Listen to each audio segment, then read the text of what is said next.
મિત્રો નમસ્કાર. કાચો ગુજરાતીના આપ સૌને જય શ્રી રામ. મજામાં હશો? અરિજીત સિંઘ વિશે આપણે આગળ વાત કરેલી. એણે 27મી જાન્યુઆરી 2026ના રોજ અચાનક ડિક્લેર કર્યું કે હવે નો મોર પ્લેબેક સિંગિંગ. જે મારા જૂના એસાઇનમેન્ટ છે એ પૂરા કરીશ એમ કે, પણ હવે કોઈ નવું એસે કમિટમેન્ટ હું લઈશ નહીં કે હવે નવું કોઈ પ્લેબેક સિંગિંગ પિક્ચરનું કોઈ ગીત કહીશ નહીં. એનો બધાને શોખ લાગ્યો.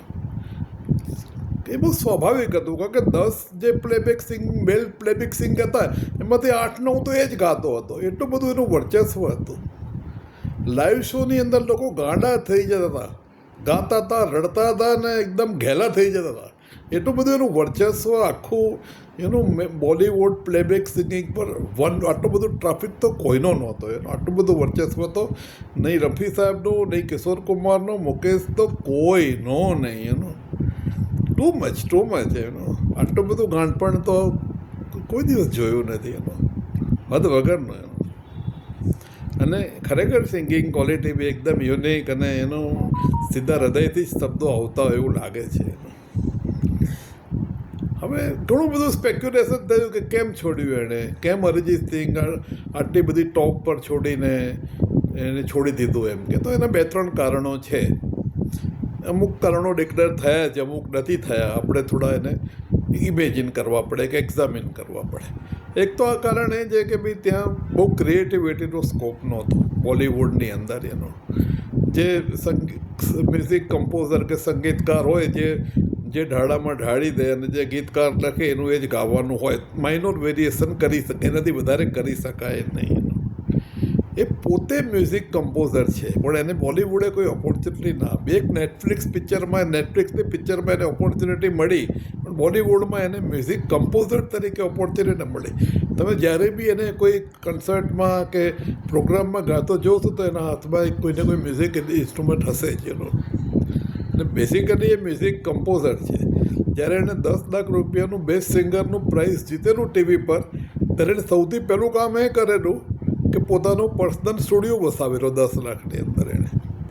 એટલે એનું passion not only as a singer but as a music composer બહુ હાઈ છે.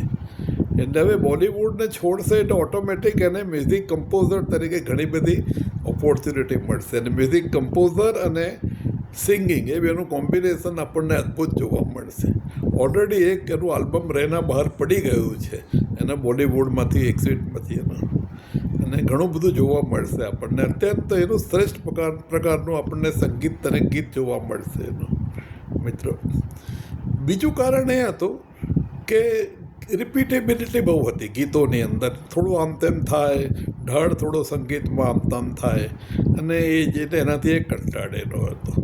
ત્રીજું, એ બોમ્બેથી કંટાળેલો હતો. બોમ્બેની આર્ટિફિશિયલ લાઈફ, આ જે બધી પાર્ટી હોય એમાં એકદમ એનું નાટક કરતા હોય લોકો એવી રીતે, જેનું કૃત્રિમ જિંદગી, સાચી મિત્રતા નહીં કોઈ એનો, એનાથી ભયંકર કંટાળેલો. એના ફાધરે તો એને એક ઇન્ટરવ્યૂમાં કહેલું કે સફોકેટ થતો હતો બોમ્બેમાં. આ બધા કારણે એણે છોડી દીધું અને પોતાના ગામમાં આવ્યો એનો. અને એકદમ જ એને ફ્રી હવા મળી એનો. એકદમ જ એને ફ્રી હવા મળી ને એકદમ ખુશખુશાલ જોવા મળે છે. તમે જો એને શરૂઆતના વિડીયો જોયા હોય તો એનો એ સ્કૂટર કે મોટરસાઇકલ લઈને ચારે બાજુ ફરે, એ લોકોનો મળે. ઇવન જ્યારે આમિર ખાન એને મળવા આવ્યો ત્યારે આમિર ખાનને બી એણે સ્કૂટર પર બહુ ફેરવ્યો એનો. એટલે સ્કૂટર પર ફરવાની એની જે મજા આવે છે ને, જે બોમ્બેમાં એને અશક્ય હતી. અને એની જે પહેલાંની જિંદગી હતી એનું, બોમ્બે પહેલાંની જિંદગી એણે પાછી ભોગવવાની સ્ટાર્ટ કરી. એના જે પ્રિય ચાનો ગલ્લો હતો, ભાઈબંધો બેસે એની સાથે બેસે, એનું સાયકલ પર આમ તેમ ફરે, સ્કૂટર પર ફરે એનું. અને જિયાગંજ એનું જે ટાઉન છે એ તો આખા એને વર્લ્ડમાં ફેમસ થઈ ગયું છે. કેટલાય લોકો એને મળવા આવે છે. હવે એની શરૂઆતની આ જે ઝલક જોઈ આપણે, અને દરેક જગ્યાએ આવી કે ભાઈ હવે એકદમ ફ્રી થઈ ગયો છે, ફરે છે, ગમે ત્યાં ફરે છે, ગમે ત્યાં બેસે છે, બધા લોકોને મળે છે. એ અચાનક બંધ થઈ ગયું છે હવે લેટેસ્ટ રિપોર્ટ પ્રમાણે. હવે એણે એકદમ અદ્યતન પોતાના ઘરમાં જ સ્ટુડિયો બનાવ્યો છે.